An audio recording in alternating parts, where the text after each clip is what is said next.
ಎಲ್ಲರಿಗೂ ನಮಸ್ಕಾರ. ನಾನು ನಿಮ್ಮ ಸವಿತಾ ಗೌಡ. ಇವತ್ತು ನಾಟಿ ಬೆಂಡೆಕಾಯಿ ನಾಟಿ ಸ್ಟೈಲಲ್ಲಿ ಯಾವ ರೀತಿ ಸಾಂಬಾರು ಮಾಡ್ತೀವಿ ನಾವು ಹೊನ್ನಾವರ ಕಡೆ. ನಾಟಿ ಬೆಂಡೆಕಾಯಿಗೆ ತುಂಬಾ ಬೆಲೆ ಇದೆ. ಈ ಅಂಗಡೀಲಿ ಸಿಗೋ ಬೆಂಡೆಕಾಯಿಗಿಂತ ಇದು ತುಂಬ ಟೇಸ್ಟಾಗಿರುತ್ತೆ. ಈ ಸೀಸನಲ್ಲಿ ನಮಗೆ ಜಾಸ್ತಿ ಇದು ಊರು ಬೆಂಡೆಕಾಯಿ ಅಂತ ಕರಿತೀವಿ, ಜಾಸ್ತಿ ಇದು ನಮಗೆ ಸಿಗೋದು. ಅಷ್ಟೇ ಕಾಸ್ಟ್ಲಿ ಕೂಡ ಇದೆ.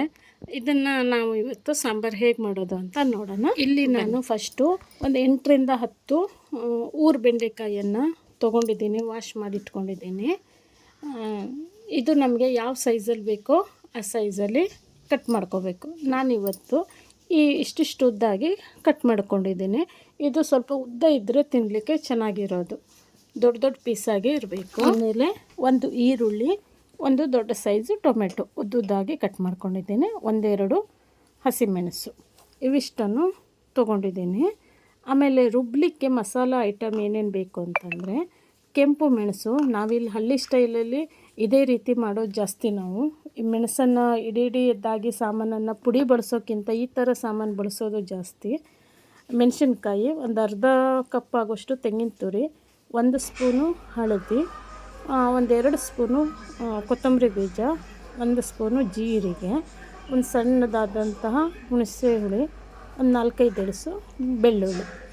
ಆಮೇಲೆ ನಾವಿಲ್ಲಿ ಇನ್ನೊಂದು ತೊಗೊಂಡಿದ್ದೀನಿ. ಇದು ನಿಮ್ಗೆ ಎಷ್ಟು ಜನಕ್ಕೆ ಗೊತ್ತು ಅಂತ ಗೊತ್ತಿಲ್ಲ, ಗೊತ್ತಿದ್ದವರು ಕಮೆಂಟ್ ಮಾಡಿ. ಇದಕ್ಕೆ ನಾವು ಜುಮ್ಮನ್ಕಾಯಿ ಅಂತ ಕರಿತೀವಿ. ಇದು ಹಾಕಿದರೆ ಫ್ಲೇವರು ಚೆನ್ನಾಗಿ ಬರುತ್ತೆ. ಮತ್ತು ಇದು ಒಂಥರ ಮೀನು ಸಾಂಬಾರಿಗೆ ಹಾಕ್ತಾರೆ ಎಲ್ಲ ಕಡೆ. ನಮ್ಮ ಕಡೆ ಎಲ್ಲ ಹೋಟೆಲಲ್ಲೂ ಆಲ್ಮೋಸ್ಟ್ ಬಳಸ್ತಾರೆ ಇದು ಸಾಂಬಾರಿಗೆ.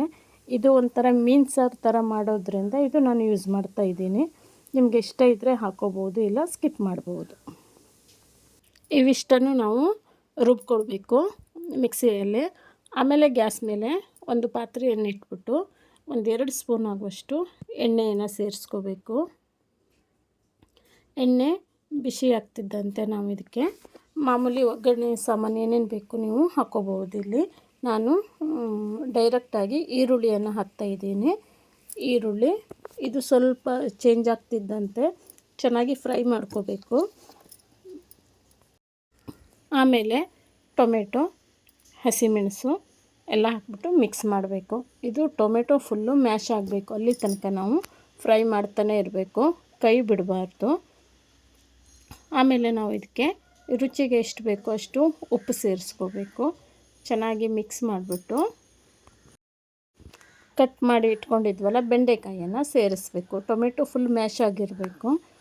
ಬೆಂಡೆಕಾಯನ್ನು ಸೇರಿಸ್ಬಿಟ್ಟು ಅದರಲ್ಲಿ ಫ್ರೈ ಮಾಡಬೇಕು. ಸ್ವಲ್ಪ ಎಲ್ಲ ಕಡೆ ಮಿಕ್ಸ್ ಆಗಬೇಕು. ನಾವು ಉಪ್ಪು ಹಾಕಿರೋದ್ರಿಂದ ಉಪ್ಪೆಲ್ಲ ಸೇರ್ಕೋಬೇಕು. ಸ್ವಲ್ಪ ಹೊತ್ತು ಹೀಗೆ ಫ್ರೈ ಮಾಡ್ತಾನೆ ಇರಬೇಕು.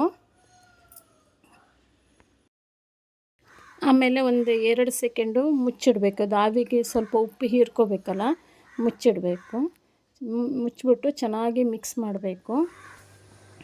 ಆಮೇಲೆ ನಾವು ರುಬ್ಬಿಟ್ಕೊಂಡಿದ್ವಲ್ಲ ಆ ಮಸಾಲೆಯನ್ನು ಇದಕ್ಕೆ ಸೇರಿಸ್ಬೇಕು. ತುಂಬ ಸಿಂಪಲ್ಲಾಗಿರುತ್ತೆ. ಇದಕ್ಕೇನು ಬೇಳೆ ಎಲ್ಲ ಬೇಯಿಸ್ಕೋಬೇಕು ಅಂತ ಇಲ್ಲ. ಆಮೇಲೆ ಇದನ್ನು ಚೆನ್ನಾಗಿ ಮಿಕ್ಸ್ ಮಾಡಿಬಿಟ್ಟು ನಮಗೆ ಎಷ್ಟು ಬೇಕೋ ಅಷ್ಟು ನೀರನ್ನು ಸೇರಿಸ್ಬೇಕು. ಇದು ಸ್ವಲ್ಪ ತೆಳುವಾಗಿದ್ದರೆ ಚೆನ್ನಾಗಿರುತ್ತೆ. ಇದು ರೈಸಿಗಷ್ಟೇ ತುಂಬ ಚೆನ್ನಾಗಿರುತ್ತೆ. ಮಾಮೂಲಿ ಚಪಾತಿ, ರೊಟ್ಟಿ, ಮುದ್ದೆಗೆಲ್ಲ ಸೂಟ್ ಆಗೋಲ್ಲ, ರೈಸಿಗೆ ತುಂಬ ಚೆನ್ನಾಗಿರುತ್ತೆ. ನಮಗೆಷ್ಟು ಬೇಕೋ ಅಷ್ಟು ನೀರನ್ನು ಸೇರಿಸ್ಕೋಬೇಕು.